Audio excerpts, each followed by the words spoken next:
Good evening, everyone. Welcome. I'm here with the lovely Karen Speer. Welcome to Yay. Friday for Females this evening, and thank you for watching. Once again, you can ask any questions you want, but we'll respond to them after the interview. So, Karen, welcome to say Friday for Females. Thanks. Yeah. Hello. So, hello. I'm glad that you were able to have fun with us today. Sure.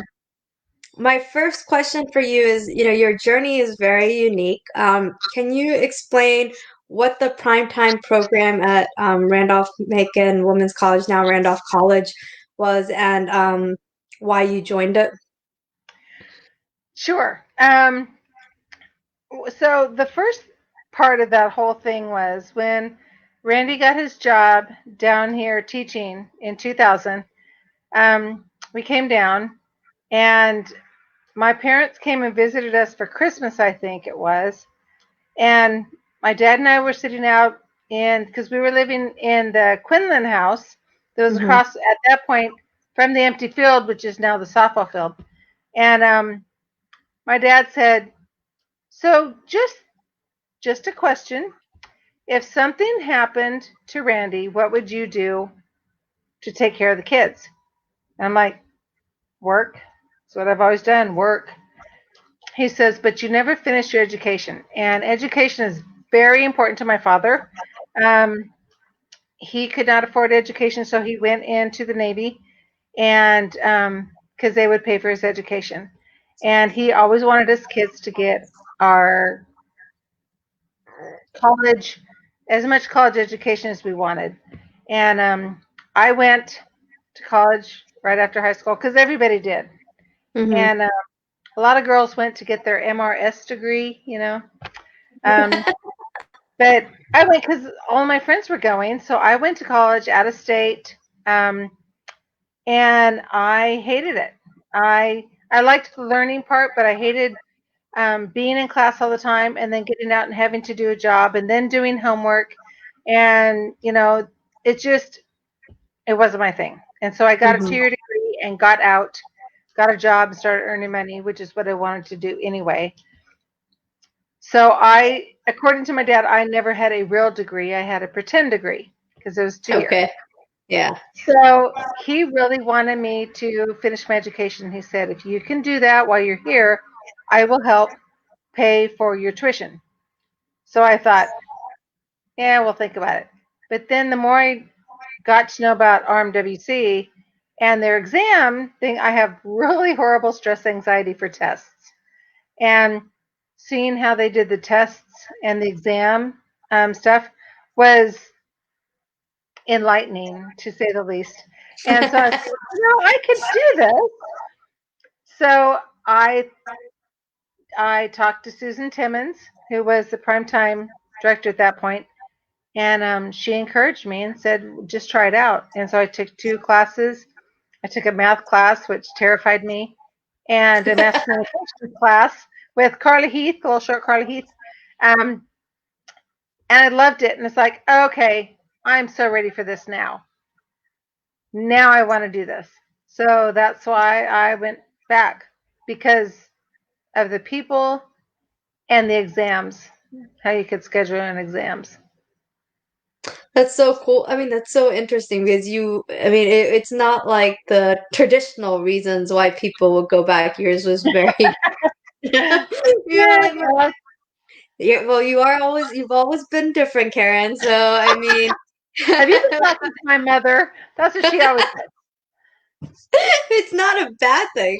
It's a great thing. That's why I like that it's an inspiration. Like you looked at it from a very unique eye, and not only that, but you also are inspiring because you came back and you were like, I'm going to finish my education, and you did it while you were working. And you had kids, and and that showed them too, like that. Hey, like focus and discipline, and you can achieve anything. And Yeah. and you did it. I mean, I know you did it because we had the same degree. So, That's right. Yeah. Yay! 2004. yeah. Good year.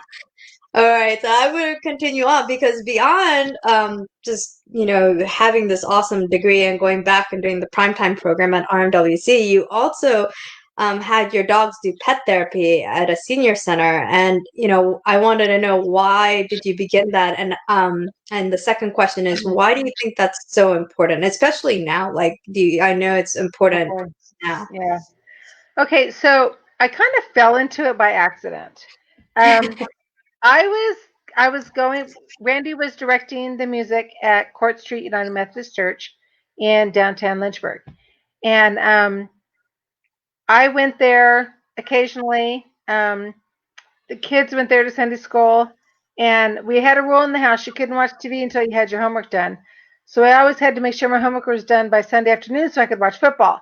So usually I stayed home from church on Sundays so I could finish my homework to make sure I could watch football. I know some people think that's weird, but um, No. I told the kids were always like, "Did you finish your homework? You can't watch football." Yes, I did. I did.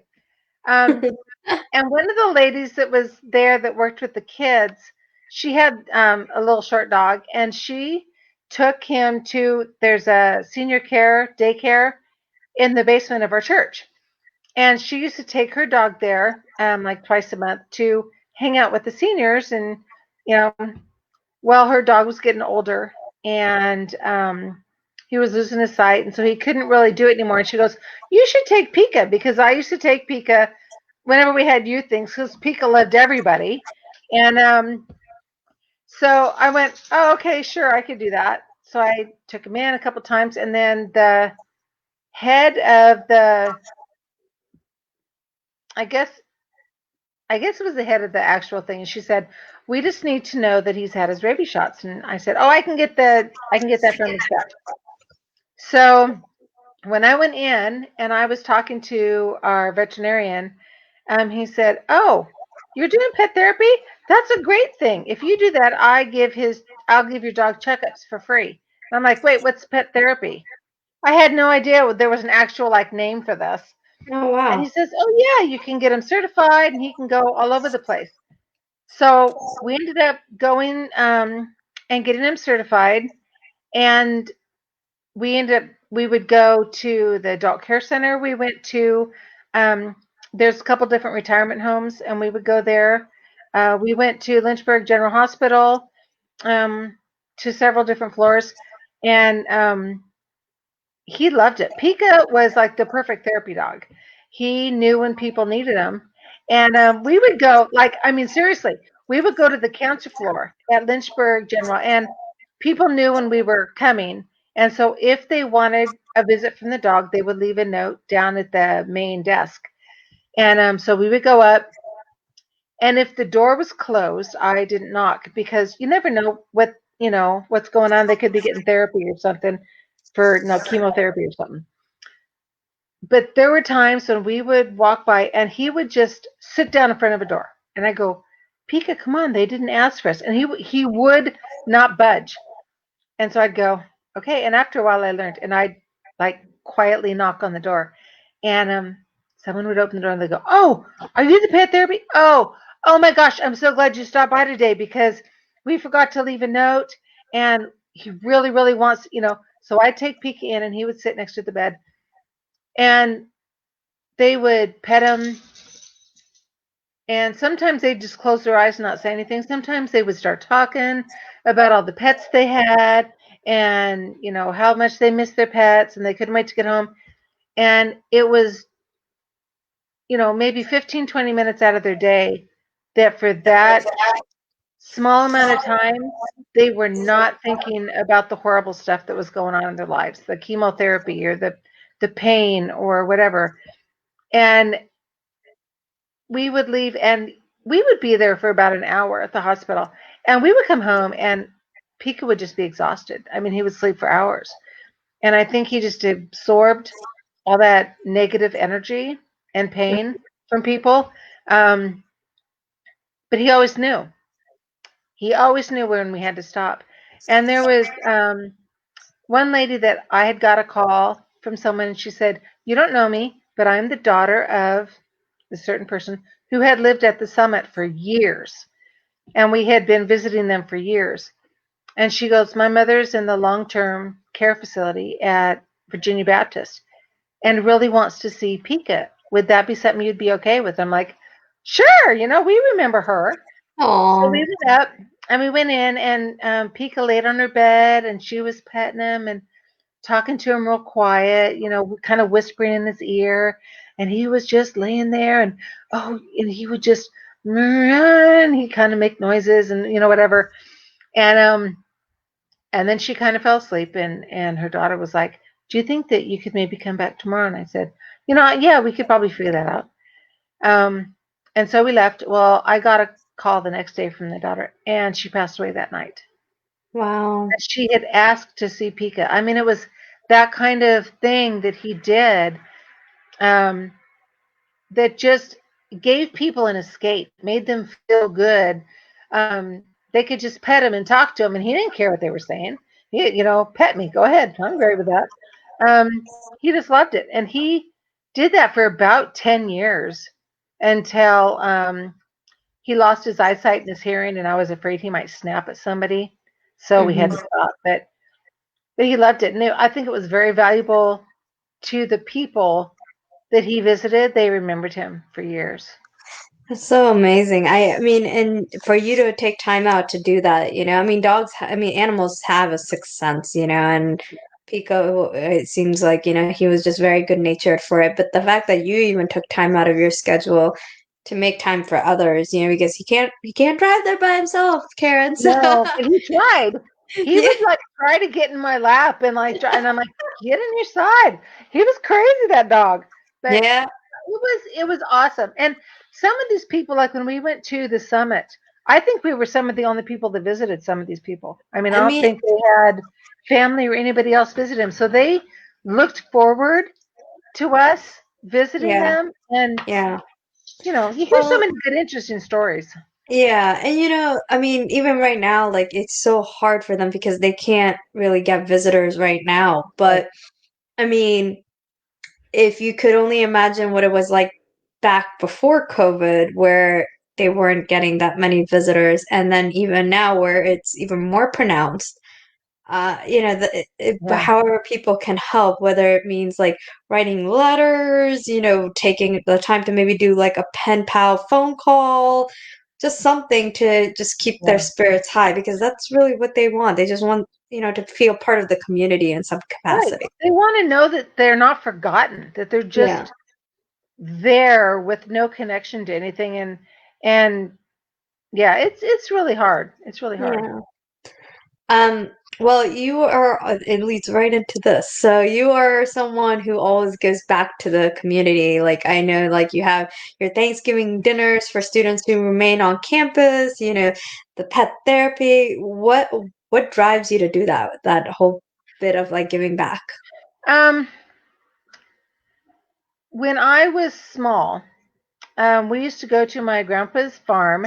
They had a farm up in Chico, California, and if it was a good sized farm. I mean, he had corn, and then he had all sorts of nut trees and fruit trees.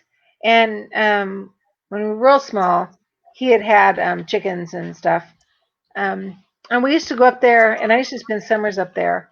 And he was one of the most generous men I have ever known. Um, he died when I was a freshman in high school from a freak tractor accident. Um, Well, we would go, and if there was someone on the road and they needed something, come on in, have a seat, get you something to eat, get something to drink. Um, During the Depression and the war, my mom says that if there was someone that needed something, come on in. Let me give you some food. Here's some clothes. He was a very religious man, and he believed that it was his job to show the love that God had given him to everyone that he met. And Mm. he was that way. He was just the most generous, kind person. Um, I remember one time we were going up, they had a cabin in the mountain. We were going up to the cabin, him and I in his Jeep, his old Jeep. And we ran out of gas, and we were like sitting on the side of the road. And I'm like, he has two gas cans in the back of this Jeep, and we still ran out of gas. I'm like, you have no gas in these cans? Oh, yeah, I kind of forgot to fill them up. Well, this guy stops by, and I'm like, and I was like maybe 8. I mean, I wasn't very old. And this guy goes, "Do you guys need help?" And Grandpa's, "Well, I'm out of gas," and of course he didn't have his wallet. Okay, driving first of all, hello, no wallet, but and this man is just like, "Oh, you need gas here? Let me just give you a lift. Why don't you grab one of those cans?" And the guy took him to a gas station, filled up his gas can, brought him back. They filled it up in the tank. He had brought me like an ice cream cone. Anyway, and he goes, "Thank you." And my grandpa's like, "Okay, can I have your name and number? I'll send you some money for this." And the guy goes, "You know what? You just look like you needed some help." And I mean, and that's the kind of thing my grandfather would have done. I mean, to me, it was just one of those things that you can have all sorts of horrible stuff happening to you, but one person can turn that whole day around. And if I can be that one person to make somebody feel better, or do what I can to help him out and have a dog visit him, or have a meal, or just come on over and sit down and get off campus so you don't have to think about that, or um, to me that is what charity and love is supposed to be about. And um, maybe you don't have money, or maybe you don't have things, but a kind word or a helping hand is something that anybody can do. It doesn't take much to do that. So, No, I mean, even just like smiling at somebody, right? it can You make turn the their whole day day. around. Yeah, I mean, and especially, I mean, we just have to learn to be kind to each other, and not be so much in a hurry to get through the day and not worry about those around us. I think, yeah, you want to succeed in life and you want to do well in life, but that also means having a community outlook sometimes and, learning to take care of each other. And So, nowadays, right now in this whole thing, that's hard. I mean, everyone is so worried, justifiably so, about what is going to be happening in the future, a week from now, a month from now, a year from now. It's so hard to get out of that mindset, that what am I going to do, and see that everybody has problems and everybody's working to get through them. And if we can band together and help each other, then it's easier to go through that, I think. yeah. I mean, yeah, we don't like compare our problems. We just know that everyone has their set and we Yeah. work together to achieve a mutual goal, and that's, helping each other out and towards success. So I think it's very empowering to know that, you had a family member that could show you like what kindness can do and give you that legacy to continue onward, and I think starting learning that young is so important because then you get to see it for yourself and know that you don't just get everything. There's a part of you should also give. Right. Yeah. So, um, you've also hosted international students. So, Mhm. um, and I just know that it was a lot of fun for you. So, Oh, yeah. why did you decide to do that and what did you gain from it? When I was in high school, um, our church had decided to host some Japanese students that were coming over to learn about, the way of Americas and how how their culture is different. And they were coming over to learn English and to see how like government works and stuff. And so I think it was a sophomore in high school maybe, and we kept 2 students. And it was so exciting. I had never met anybody from a different country, so I was like, this is the coolest thing ever. Yeah. And they stayed in their homes for a month. And they would, like, during the day, they would go to their language classes in the morning, and then the afternoons they'd have like outings, and they'd, learn all these things. Well, several of the like my friend group in church, um, all of our families had hosted a bunch of students, so we would get together like once a week and have these like big parties, Oh, and fun. we would cook, or they would like. I remember one time they said, "Okay, we're going to cook for all the families, so you have to tell me what's your favorite American food." And of course, mine was tacos. Duh. They said, "Okay, well, we're going to make you a Japanese version of your favorite food." So they made me Japanese tacos, and oh, Interesting. they were so good. But I Wow. mean, everybody, it was like that all the time. I mean, we had these big group things, and it was so much fun. And when Randy and I got married, um, what our one of our very first students who I had still kept in contact with had sent me a Japanese wedding doll to Oh. put, and I still have it. I put it out all the time. Um, and each year we would host somebody. So when Mariam was working with the international students off campus, she had contacted me one time and said, I hear you like, because you have the Thanksgiving dinners. Would you like to host some students? And I'm like, yes. So we got some students and a group of students from, okay, help me say it, Randy, because I always say it wrong. Hers, Which Herzegoni, Herzegovina. Herzegovina, and Herzegovina. and what was Serbia? and no, No. and they were like warring countries, and they were small countries, and so they each sent students to the U.S. to learn how to do democracy. And Oh. so we got Axel and Milan. And when I was actually up working at a children's camp when they first got here, and All God's Children's Camp was this great camp that had a free summer camp for these kids that had their parents were incarcerated. And so they got to come up to this camp, and it was so much fun. And so when I got home from camp, I met the kids. And Mariam had told me, she sent me an email and she said, I specifically have put Milan with you because 2 weeks before they came, his mom had died of brain cancer. And he was really close to his mom. And she goes, I know that you're going to be able to help him through this. And so they were with us for a couple weeks. And he was the sweetest. And we still keep in touch with him. Um, Such a nice guy. Now, Axel, the other guy that was here, oh, good God, that guy could eat more than anyone I've ever seen. It was incredible how much that guy would eat. But and that was one of the first. I mean, we had kept Japanese students. Nancy Goldhead and Furukawa. Oh, what was her first name? Oh, Oh gosh. she did all the Japanese students. Oh, okay. And so she was bringing students over. So we would keep students through the college there. Well, she was the professor of Japanese. Yeah, I can't remember her first name, but it was so much fun. And the kids, Carl and Alicia, just every time we had this new student, they got to learn more about the world.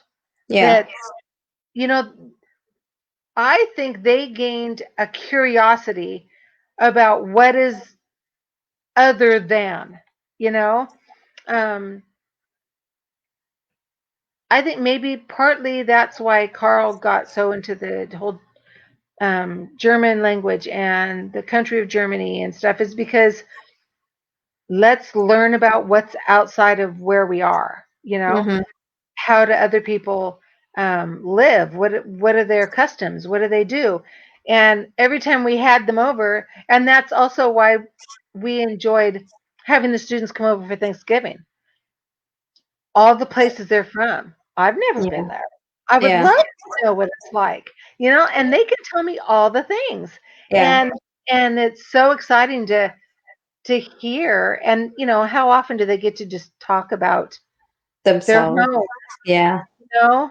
So I don't know. I think that's exciting to learn about other places. And I thought it was very important for the kids to Yeah. see that no matter where you're from, everyone's the same, you Well, know? and I was gonna say that like that's very cool that the kids got to grow up in that kind of environment because they get to see different cultures and experience different things that, they may have not been able to experience otherwise. And as a result, they learn more and are more accepting or at least more culturally aware. to Yeah. take the time and step back and say, wait, let me look at this more objectively, you know. Yeah. That was the hope. Well, I think it happened. All Yay. right. Let's see here. Who is or was your greatest inspiration? Obviously, my grandfather. He taught me how to care and how to love and how to share. But I have to say, my dad. Um, he had a really tough life.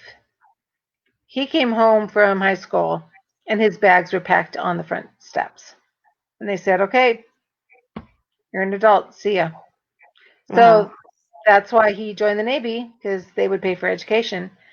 And when him and my mom got married, he told her, I have a dream to be a G4, which is, or G2, which, is like civil servant, low pay scale, but solid job, always do it. Um, by the time he retired, he was a G4, I believe it was. And it's like the highest you can be without being an elected official. Um, Wow. he worked hard. I mean, he always was working. Um, and when he would get home from work, he would go out after dinner and he'd go to the garage and work with, whatever his latest project was. He would refinish furniture. He would rebuild electronic things, or he always had some project going on.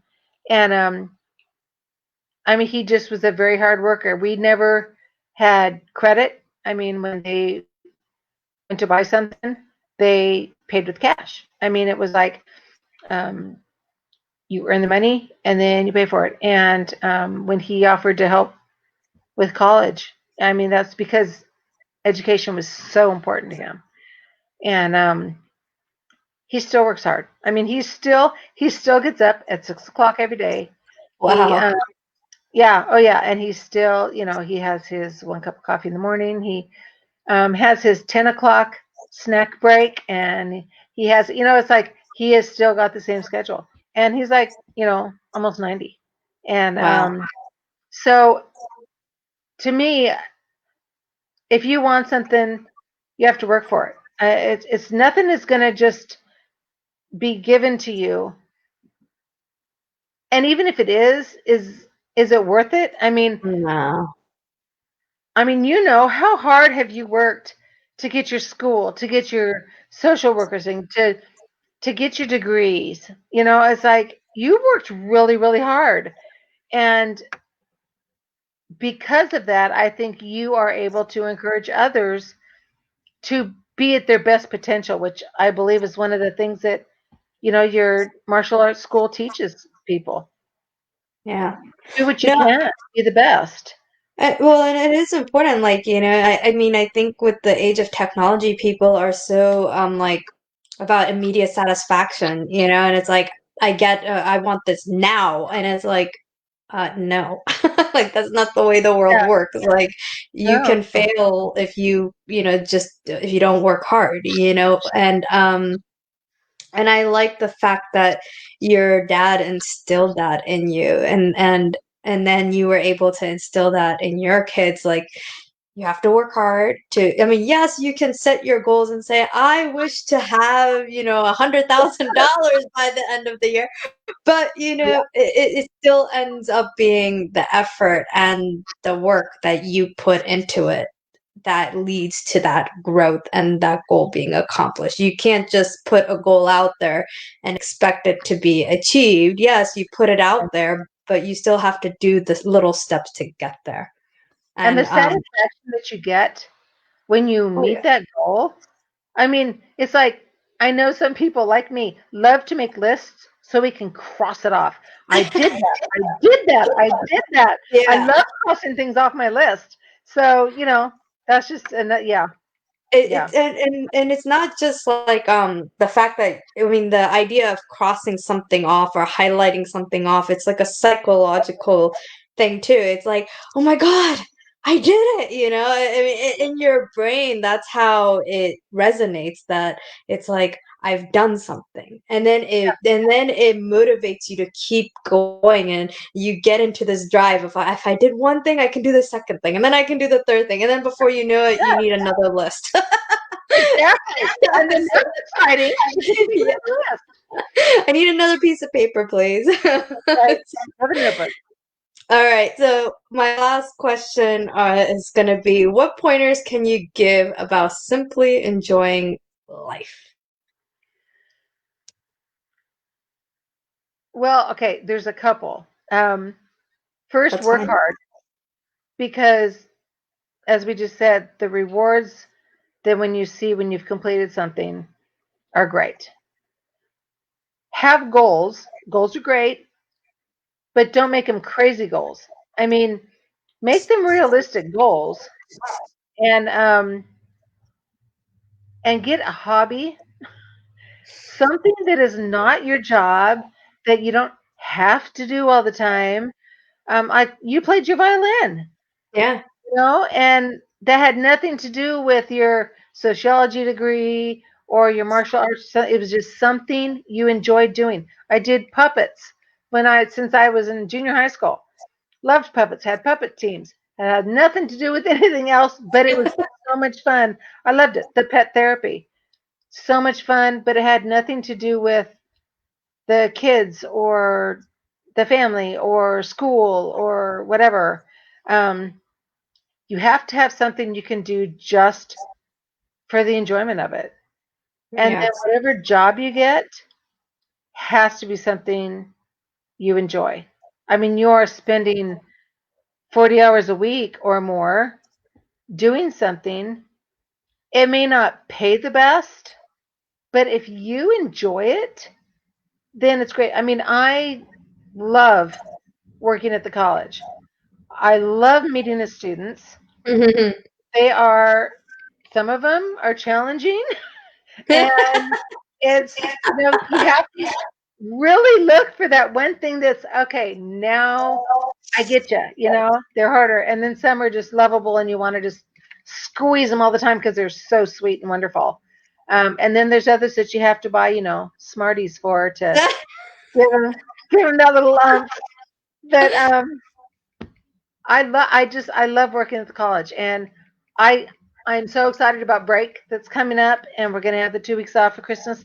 But I know when it comes January 4th, I'm gonna be so ready to be back, and Hmm. I'm so excited that kids will be on campus. Yeah. I so miss the kids. It's so quiet in the hallways, and I just miss seeing them coming back and forth and talking with each other and smiling and laughing. And even when they're having that bad day and they come in and they sit down on my chair and they just go, oh my God, I don't know what I'm going to do. Why did I choose that? It's just the best, and I just Yeah. love the students. And so it doesn't pay the best, but But it makes but you I love happy. it. Yeah, and I enjoy it. Well, and, I think that's important because a lot of people do jobs with the mindset of, I want it to pay the bills. But if you don't, or that I wanted to pay more than just the bills. But if you don't love something, then it won't ever pay the bills like you want it to, because you're not putting your whole heart and soul into it, Right.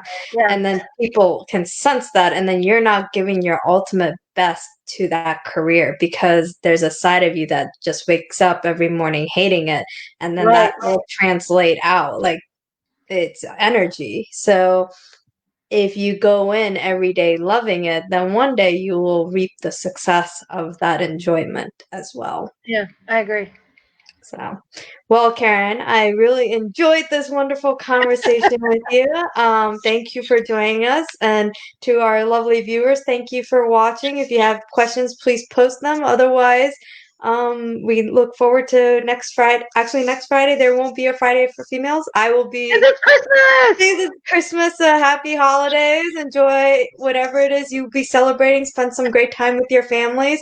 But if you want to be on Friday for Females, please send me a message. Have a great evening and a great holiday, everyone. Bye. Bye. Thanks.